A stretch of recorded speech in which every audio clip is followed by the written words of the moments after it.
Gaza. Between 1990 and 2022, the population of Palestine has increased from 1.9 million to 5 million. That's a growth of 155% in 32 years. Does that sound like genocide? And so a question so awful he has to repeat it. By Dr. Phil. Does that sound like genocide?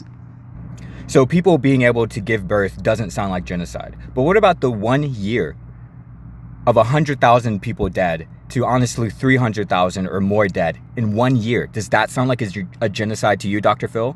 Does 300,000 dead in a year sound like genocide to you, Dr. Phil? And so besides, Nerdeen Kiswani will bring up the definition of genocide and make a very good point about it. Put up the definition of genocide, because it's not just about completely killing every single person in Palestine to be calling it a genocide. It's the intent to kill people. It's the intent to destroy a nation or group by destroying. And it's also in whole or in part. It's in whole or in part.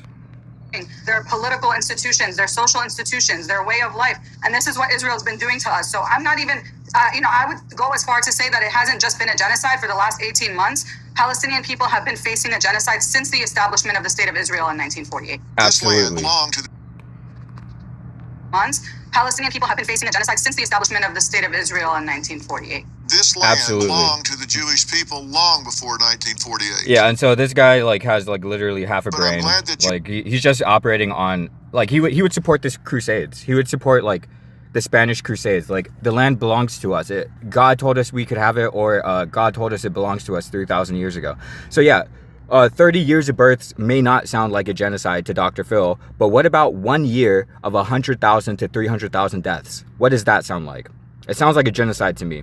And just before we leave this, he's going to say, if that's a genocide, then why do they tell them to leave? And we're going to wrap this up with a quick source to Andrew Jackson's letter to the Creek Indians before they committed the Trail of Tears. And make no mistake, anyone denying genocide right now would either today or in the past deny the Trail of Tears being a genocide. And we're going to show how. Then why are they warning people in Gaza? So let's just make sure we get the full. Tell you, if they're committing genocide in Gaza, then why are they warning people in Gaza that they are getting ready to do an attack in an area so they have an opportunity to clear the area before they drop missiles in that area? Why are they warning them?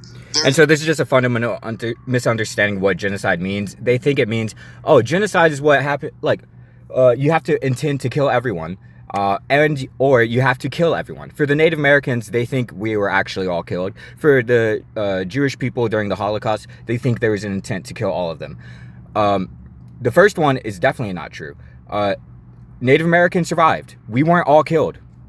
All right, we still suffered genocide. And just because you warned us beforehand, also is just evidence more to it being genocide. You're saying, get out of the way before we genocide you.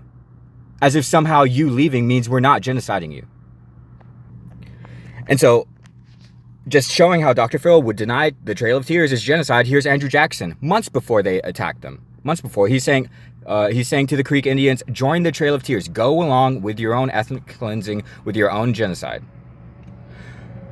And so, here he says, the land beyond the Mississippi belongs to you and to no one else. He will give it to you forever. Here, they love to bring out how the Zionists, or Israel, apparently provides water and food and stuff for the Palestinians. Oh, look, here's Andrew Jackson, who went on to genocide the Native Americans, saying that we will protect you, we will feed you, we will shield you from encroachment.